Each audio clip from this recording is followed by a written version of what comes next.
ఆంధ్రప్రదేశ్లో పర్యటిస్తున్న కేంద్ర ఎన్నికల సంఘాన్ని కాసేపట్లో చంద్రబాబు, పవన్ కళ్యాణ్ కలవనున్నారు. ఏపీలో జరుగుతున్న ఓట్ల అక్రమాలపై ఇద్దరు నేతలు ఈసీకి ఫిర్యాదు చేయనున్నారు. ప్రతిపక్ష పార్టీల మద్దతుదారులు, తటస్థుల ఓట్ల తొలగింపునకు పాల్పడుతోందని కంప్లైంట్ చేయనున్నారు. తమ పార్టీకి అనుకూలంగా ఉండే వారి ఓట్లను చేరుస్తున్నారని సీఈసీకి కంప్లైంట్ ఇవ్వనున్నారు.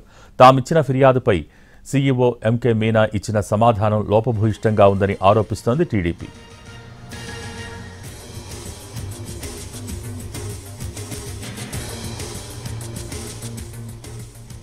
సచివాలయ సిబ్బందిని ఎన్నికల విధుల్లోకి తీసుకోవద్దని సీఈసీకి ఇచ్చే రిప్రజెంటేషన్లో ప్రధానంగా ప్రస్తావించనున్నారు పవన్, చంద్రబాబు.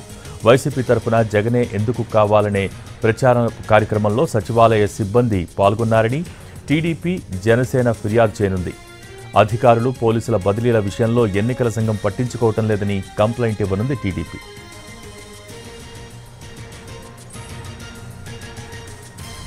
3 రోజుల పర్యటనలో భాగంగా నిన్న సీఈసీ రాజీవ్ కుమార్ నేతృత్వంలోని కేంద్ర ఎన్నికల సంఘం రాష్ట్రానికి వచ్చింది.